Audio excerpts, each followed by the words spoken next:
Kia ora! Hello mga ate ko! Pasok! Tuwang-tuwa yarn. Anyway, ayan mga ate ko. May mga nagre-request. Wow, may mga nagre-request.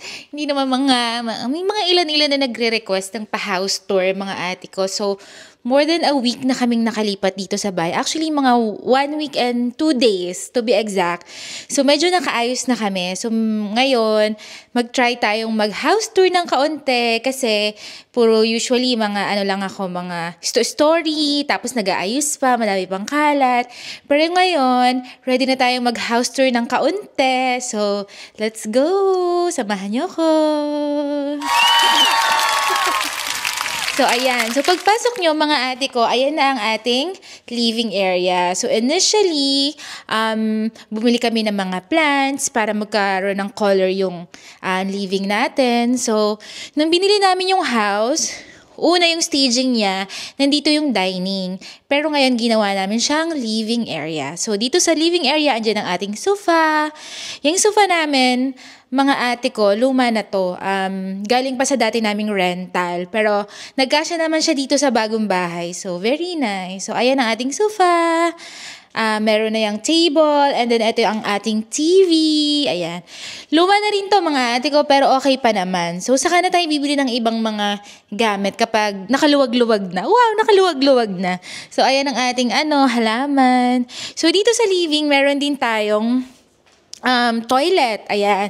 So, para sa mga guests natin. Ayan. So, ayan ang ating toilet. Ayan, maluwag yan. Wow, maluwag yan. Pwede ka ba matulog dyan? Charit. Ayan. So, ayan ang ating toilet sa baba. Tapos, meron din tayo actually dito na sliding. So, tingnan ko, may slide ko. Hindi ko pa kabisado tong ayan. So, dito tayo magsasampay mga ate ko. So, ayan yung blinds. May blinds dyan. Actually, pwede itong i-open. Pero dahil medyo malaki nga yung sofa, so ganyan lang muna siya. Pero dyan tayo magsasampay. Okay? So, next natin mga ate ko. Very open yung area. Openly, open plan siya. So, next natin ang ating kitchen. So, ang ating kitchen, ayan. As you can see, ilang beses ko na yung in-story. So, medyo grayish na siya. Ito yung sink. Ayan yung mga lagayan ng lafang, mga snacks, or pag magluluto-luto. Ayan. Yan ang ating kitchen area. Tapos, ayan, napabili ng mga bagong plato, diba? Para sa mga bisita, ilalabas, bagong plato, baso. And then, napabili rin tayo ng mga bagong gamit, like air fryer. Nakasil to mga ate ko. Air fryer, rice cooker, and yung ating ng mga dating kasirola dyan na salad master. Wow, salad master yarn. Pakayabang yarn. So, ayan mga ate ko. And gusto ko lang yung yung lutuan ng sasyal. Smeg yan mga ate ko. And even the dishwasher, Smeg. May pagbanggit ng brand. Ayan mga ate ko. Kala mo naman, alam niya talaga yung Smeg before. So, ayan. And we have our refrigerator. Ito naman binigay pa to ni Ate Grace sa akin. Matagal na sa akin to. Siguro mga 3-4 years na. Pero maghintay na lang muna tayo ng Black Friday sale bago tayo bumili ng bagong refrigerator. Ito okay pa naman, gumagana pa naman. So, swerte ito sa amin. So, shout out Ate Grace. Thank you sa ref namin. We'll see kung mapapalitan na. Anyway, so dito na tayo sa ating dining area pala. So, dito sa dining, marami tayong storage. Ito, andito yung mga kalat, hindi ko nabubuksan. And itong ating what you call this? Dining table. Ayan. Wow! Very nice ang ating dining table, mga ate ko. So, 8 yan na chairs. Kasi nung nandito sila parents, 6 lang yung dati naming chairs dun sa table. So, 7. So, yung isa hindi nakakaupo. So, ayan, we make sure na kasya na kaming lahat para pag bumalik sila parents, ayan, nandyan na. And of course, the plants. Extra plants dito. Babalikan ko yung view, mga ate ko. Dito muna tayo sa ating granny. Ayan. So, yung bahay kasi mga ate ko is 6 bedroom. So, meron tayong granny space dito. So, granny space parang ano siya, attached naman siya dito sa bahay. So, they have their own kitchen. Ayan. Ito ang kanilang kitchen. And we have their own living space as well. So, parang maliit siya na bahay din talaga. So, granny space siya dito. So, they have their own kitchen, yung granny, and living. And meron din sariling bath. And meron din sariling 2 rooms. Ayan. So, ito yung mga rooms nila. Ayan. And then, yung other rooms is, meron din silang view dyan. Ayan. Ayan, mga ate ko. Ayan ang ating first floor. Wow, first floor. May mga flooring. Anyway, so balik tayo dito sa ating main house. Dito tayo sa ating napakagandang view, mga ate ko. Ayan. So may mga tayo dito. May mga hawi tayo dito ng ating blinds. Ayan. Para makita nyo ang ating view dito sa ating deck area. Sana hindi umaambon. So, hindi naman. There you go. Alright. Wow. Host yan. Ay! Pahangin effect. O, ayan mga ate ko. Let's go. Ayan. Ayan ang ating deck area, mga ate ko. Dito tayo pwedeng pumarty-party. Ayan. So, actually, meron dito kaming katabing Crystal Mountain. So, ayan, may mga animal dyan. Mga hayop-hayop dyan. Ayan, mga ate ko. So, ito ang ating deck area. Pwede tayo dito mag-barbecue. Pwede tayo dito mag-party-party sa summer. Ayan. So, yan ang ating area. And yung view natin, look at that. Diba? Wow! Sobrang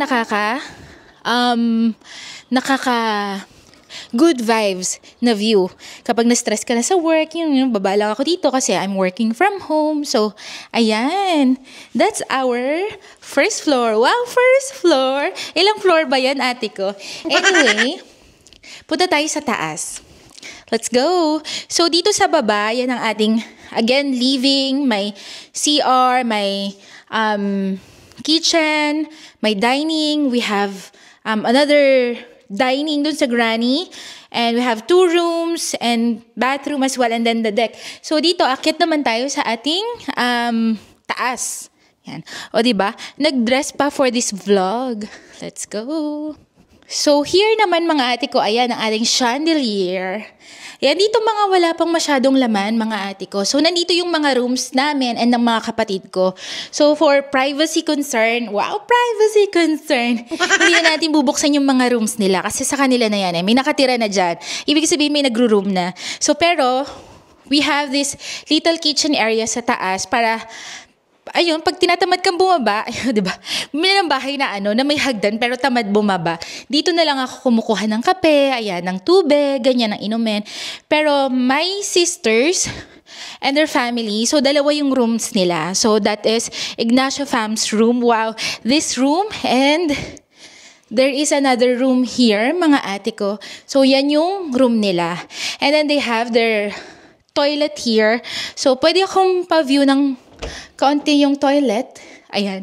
Pwede pa view ng kaunti yung toilet. Kasi ang ganda ng toilet nila eh. Parang hotel yung toilet nila, mga ate ko. So, yan yung kanilang shared toilet. And then, meron pang isang for guests dito na toilet na ginagamit naman ni brother. So, yan ang room nila, dalawa. And then, yung bunso naming kapatid, si PJ, ito naman yung kanyang room. So, I will not open na kasi syempre, nandyan na sila. Anyway, yung aming room pwedeng i-open. So, let's go!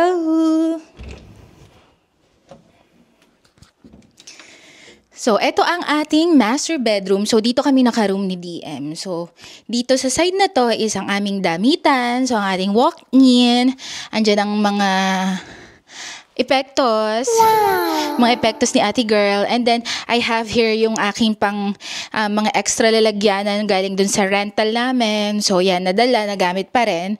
And andyan ang aking mga, mga pabango and mga other extra bags. Yan. So, ito ay closet ni DM. So, ayan, ang extra closet. Pero in-invade ko pa rin ang aking mga bagelya, 'di ba? So, ayan, basically, ito ang aming rooms. Ayan, may bagelya dyan. Ito ang aming bed. And ito, give sa akin ni ang aking real estate agent, a very, very generous from Nude NZ. So, this chair is a gift from her. And then, meron tayong TV dito. And of course, the setup of my work from home office. So, gusto ko kasi tabi lang ng bed ko para pagkagising ko, ayan, log-in na kaagad pagdating ng 'di ba, ng alas 9. So, hindi ba nakaka-toothbrush, log-in na kaagad. So, supposed to be, ako yung gagamit ng study room. Pero, yun nga, dahil gusto ko katabi ng bed yung work from home setup ko, eto na lang, naging setup ni DM. Ayan, ayan ang kanyang chair pag naglalaro dito sa gabi.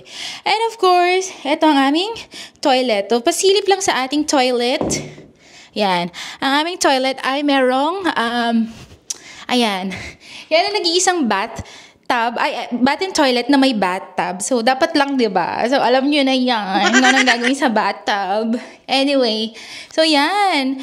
Yan overall, mga ate ko, nakapag-home tour din sa inyo ng may boses, nang hindi lang pa story, diba?